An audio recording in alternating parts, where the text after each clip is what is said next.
Assalamualaikum warahmatullahi wabarakatuh. Selamat pagi. Selamat datang di podcast kami. Di podcast kami ini akan membahas tentang Pancasila sebagai sistem etika. Di sini saya menghadirkan dua narasumber, yaitu mahasiswa dari kampus Poltana Mapena, Tuban. Teruntuk narasumber dipersilahkan untuk memperkenalkan diri. Perkenalkan, nama saya Ahmad Andi Nuri Faudin. Saya salah satu mahasiswa di Politeknik Pertanian dan Peternakan Mapena. Perkenalkan, nama saya Amin Mubarak, salah satu mahasiswa dari Politeknik Pertanian dan Peternakan Mapena. Kalau kita berbicara tentang Pancasila sebagai sistem etika, tentu saja ada nilai-nilai yang dasar, yang menjadi dasar, yaitu nilai-nilai ketuhanan, nilai kemanusiaan, nilai persatuan, dan nilai kerakyatan dan keadilan. Menurut Mas Amin, apakah nilai ketuhanan sudah diterapkan dalam sistem politik di negara kita? Kalau menurut saya masih kurang ya Mbak ya, karena ya nilai-nilai ketuhanan hanya diterapkan ketika memasuki tahun-tahun politik saja gitu. Dengan memasuki tahun politik, kita akan melihat para politisi yang tiba-tiba menjadi sangat religius, menjadi sangat agamis dengan acara-acara sholawatan atau acara doa bersama. Ya itu mungkin yang sangat disayangkan gitu. Seharusnya tidak hanya diterapkan ketika memasuki tahun politik saja. Artinya tidak dijadikan alat untuk menarik suara masyarakat saja. Kalau untuk diterapkan mungkin ketika para politisi itu sudah terpilih dengan disumpah di bawah kitab suci, yaitu mungkin terlepas dari itu dilaksanakan atau tidak. Cuman ya memang kita tidak bisa lepas gitu dari nilai-nilai ketuhanan. Mungkin itu. Berarti untuk saat ini belum ya, atau kurang? Masih kurang lah. Kalau dibilang belum ya belum, sudah ya sudah gitu. Masih ambigu lah. Terus untuk Mas Andi, kalau menurut Mas Andi, apakah sudah diterapkan untuk nilai kemanusiaan dalam sistem politik di negara kita? Kalau ya seperti jawabannya Mas Amin, Mbak ya, untuk sistem politik kemanusiaan untuk diterapkan memang sudah diterapkan, tapi ada sedikit kejanggalan sih, kayak kampanye itu kan kita gotong royong membagi sembako, bagi-bagi ya kayak ada uang, kan sudah tidak rahasia umum juga Mbak ya. Tapi kalau untuk menjaga keamanan dan tidak bentrok sama pihak lain, ya belum sih Mbak, karena kita beda pilihan kan, kadang juga ada yang bentrok, ada yang radikal, ada yang banyaklah kejadian yang agak menyimpang untuk nilai kemanusiaan. Tapi kalau etika politik Pancasila yang positif, yaitu tidak merugikan orang lain dan menjaga hubungan baik sesama manusia agar tetap harmonis sehingga tidak terjadi bentrokan. Berarti perlunya kesadaran bagi manusia itu. Ya, termasuk kesadaran untuk individu juga. Dan bagaimanalah kita menyikapi untuk hal-hal yang tidak terjadi bentrok. Baik. Untuk nilai persatuan gimana? Saya lagi. Atau langsung di skip atau gimana? Oke, mungkin saya akan jawab sedikit ya. Kalau untuk persatuan mungkin hanya terjadi di dalam elit politik itu saja gitu. Ketika para partai berkoalisi untuk mengusung calon presidennya, tapi itu tidak terjadi di masyarakat kita. Karena justru malah sebaliknya gitu. Ketika kita memasuki tahun-tahun politik, itu malah sering terjadi bentrok antar masyarakat hanya karena beda pilihan. Itu menurut saya yang sangat disayangkan sekali gitu. Berarti kurangnya kayak solidaritas gitu ya? Ya mungkin itu salah satunya, karena nggak tahu, kayak masyarakat kita terlalu gampang lah dipengaruhi oleh berita-berita yang belum tentu itu benar gitu. Jadi ya mungkin itu yang jadi PR buat kita juga. PR untuk mahasiswa juga ya. Untuk menyalurkan aspirasi rakyat. Kalau nilai kerakyatan dan keadilan, apa bisa dijelaskan atau gimana? Ya salah satu Mbak ya untuk nilai kerakyatan itu kalau di dalam politik kita mau bergerak harusnya kan ada musyawarah. Tapi yang terjadi untuk sekarang musyawarah itu hanya di lingkup internal. Ya mohon maaf ya untuk di dalam pejabat-pejabat itu saja. Tapi kalau musyawarah untuk kalangan atas dan musyawarah untuk masyarakat itu kayaknya belum ada. Kadang kayak mau melangkah untuk pembangunan inilah, pembangunan itulah, itu kita masih sepihak, belum dimusyawarahkan sama-sama dengan rakyat. Berarti seperti kasus RKUHP kemarin ya, disahkan secara sembunyi-sembunyi Ya benar itu Mas. tanpa Dulu tanpa kan persetujuan.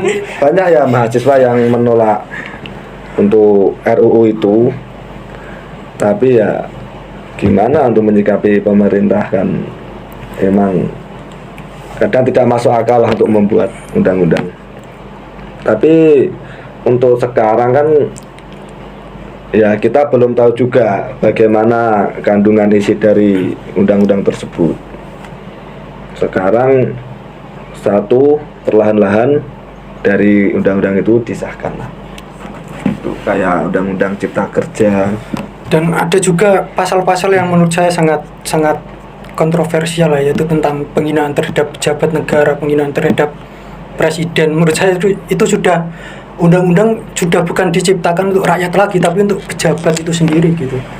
Jadi sangat kurang lah untuk nilai kerakyatan, minus lah kalau saya bilang. Itu salah satu untuk keputusan sepihak Mas ya, untuk kalangan yang atas ya. Berarti merugikan rakyat kecil ya, kayak kata kasarnya itu. Ya seperti kita nggak bisa diberi kebebasan gitu untuk berpendapat karena ya dibatasi dengan undang-undang tersebut gitu. Tapi untuk menyikapi tentang etika politik Pancasila itu memang hal yang positif.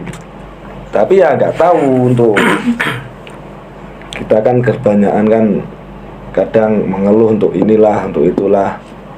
Tapi ya bagaimana kita menyikapi hal tersebut untuk menjadi aspirasi kita untuk bersuara untuk kalangan atas. Baik, selanjutnya untuk nilai keadilan, apakah sudah atau belum atau bagaimana menurut kalian berdua? Mas Andi dulu mungkin. Kalau saya ya keadilan sosial bagi seluruh rakyat Indonesia Pak ya. Ya itu kadang kita merasa ada yang adil dan kadang kita merasa ada yang tidak lah. Karena apa? Contoh kecil dari bantuan sosial untuk masyarakat. Itu kadang ada juga sih yang dikasih padahal dia sekarang sudah untuk kalangan menengah tapi masih dikasih bantuan, dan kadang ada yang kalangan bawah itu tidak dapat. Ya gitulah. Kadang keadilan itu ada tapi untuk orang kalangan atas. Dikorupsi malah bansos. Waktu Covid kemarin malah dikorupsi. Berarti kan sebagian keadilan untuk rakyat yang paling bawah kan tidak ada ya Mas ya, kurang lah. Bukannya tidak ada tapi kurang tepat sasaran mungkin lebih tepatnya gitu. Yang seharusnya untuk masyarakat kalangan bawah ternyata ya salah sasaran gitu. Berarti kurangnya pemerintah dalam hal pendataan mungkin atau bagaimana? Mungkin tidak Mbak, kayak gitu Mbak. Mohon maaf ya, untuk pemerintah memang sudah semaksimal mungkin menjalankan tugas untuk itu, tapi tidak tahu yang kadang lewatnya di mana, Ya, mungkin itu salah gitu loh, salah melewatkan jadinya ya ada yang korupsi, ada yang langsung diberikan itu. dari pusatnya mungkin sudah tepat gitu. Cuman kalau sudah sampai ke bawah itu lain cerita gitu. Itu entah lari kemana ya kita nggak tahu. Soalnya kan kayak kasus-kasus korupsi kan juga banyak juga Mas ya. Saya tidak mau menyebutkan atau menyikapi bagaimana ya, itu tergantung individu sih. Tapi kalau nilai soal Pancasila untuk keadilan itu memang ada. Ya kalau di masyarakat kita kan ada PKH kan. Ya kita bisa lihatlah siapa yang seharusnya pantas dapat dan siapa yang seharusnya dia nggak pantas tapi dia malah dapat gitu. Itu yang menurut saya kurang lah dari pemerintah kita untuk memperhatikan hal-hal tersebut gitu. Mungkin itu. Kalau dari atas kan sudah tepat sasarannya, tapi kalau Mungkin tepat. mungkin tepat ya. Tapi kalau untuk sasaran dari bawahnya kan kurang. Mungkin perlu kesadaran juga sih untuk yang rakyatnya juga, daripada kalau emang masih pantas menerima ya nggak apa-apa. Tapi kalau kepengen gara-gara Ya kadang itu malah ada yang pura-pura miskin itu yang nggak masuk akal gitu. Sudah dikasih kaya malah pura-pura miskin itu. Ya, itu kurang bersyukur Mas ya. Kurang bersyukur. Dan mengharapkan masih bisa dibantu. Itu juga salah kita sebagai rakyat sendiri sih. Baik, untuk pertanyaan selanjutnya, menurut kalian sebagai mahasiswa, apa penyebab terjadinya penyimpangan Pancasila sebagai sistem etika di Indonesia? Salah Mas Andi atau saya? Terserah kalian, siapa dulu yang mau menjawab? Kalau dari saya intoleran. Kita seringlah menjumpai sikap-sikap intoleran di Indonesia. Seperti yang kemarin terjadi di daerah Cilegon kalau tidak salah, terjadi pelarangan pembangunan gereja dan harus meminta 60 tanda tangan warga.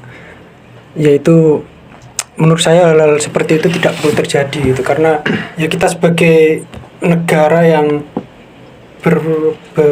bermacam-macam agama, ya kita seharusnya bisa lebih toleran lah. Apalagi kita sebagai saya sebagai seorang muslim, sebagai mayoritas, harusnya bisa lebih, kalau istilahnya melindungi lah para minoritas seperti itu.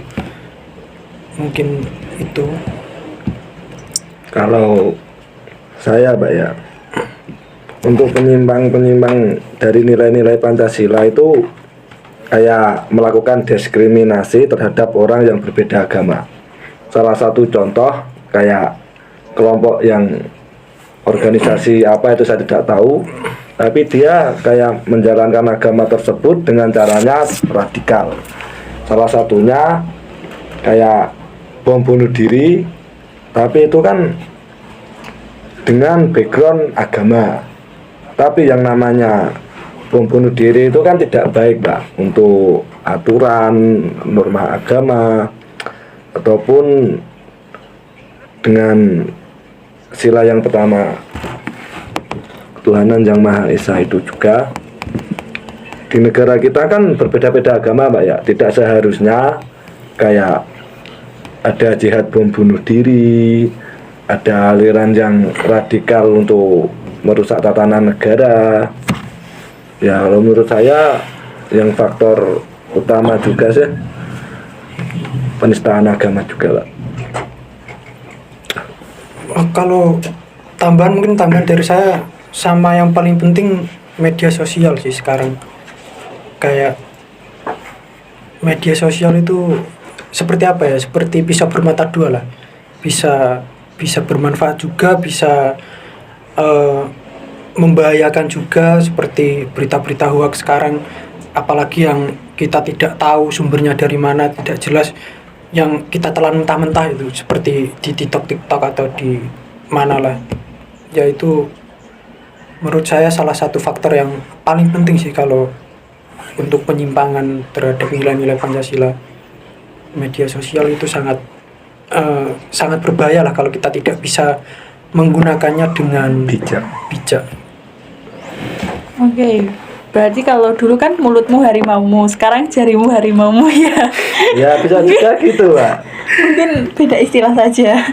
Soalnya kan media sosial untuk generasi milenial kan berpengaruh sangat utama lah. Kalau kita bangun tidur aja kalau tidak megang ponsel dulu malah kita puas gitu kan Pak. Iya. Sangat betul sekali. Berarti perlunya menggunakan dengan bijak teknologi sekarang ya, soalnya pasti ya. orang tuh gampang kepancing kan, entah cuma pada tulisan tapi kok malah buat emosi gitu. Ya kalau sudah dapat berita entah itu sumbernya dari mana, kalau menurut mereka itu kontroversi, ya pasti dikirim ke grup WA keluarga pasti. Langsung Apalagi orang-orang tua sekarang kalau sudah pegang WA itu udah lah, sangat membahayakan. Di WA grup keluarga itu sudah berita-berita hoax semua di sana. seperti pengalaman pribadi ya ternyata. Ya mungkin pernah mengalami juga lah, kayak menerima informasi yang sekiranya tidak benar kayak hoax gitu. Untuk sebelum penutup podcast hari ini, apakah ada pesan-pesan dari narasumber kita? Baik Mbak, kalau pesan saya untuk generasi selanjutnya atau generasi muda saat ini, ya mengutamakan kepentingan negara daripada kepentingan pribadi. Kan yang kebanyakan di berita yang kita lihat kan untuk kepentingan kebanyakan mementingkan kepentingan pribadi dulu baru negara, dan menjunjung tinggi persatuan Indonesia agar tidak pecah kayak seperti halnya terpengaruh oleh berita-berita hoax kayak gitu. Dan yang satu lagi, cinta tanah air. Baik, untuk Mas Amin bagaimana? Kalau dari saya mungkin pesan untuk saya sendiri juga ya, karena saya termasuk generasi muda juga, mungkin lebih bijak aja menggunakan media sosial, karena ya sekarang sudah ada undang-undang ITE gitu.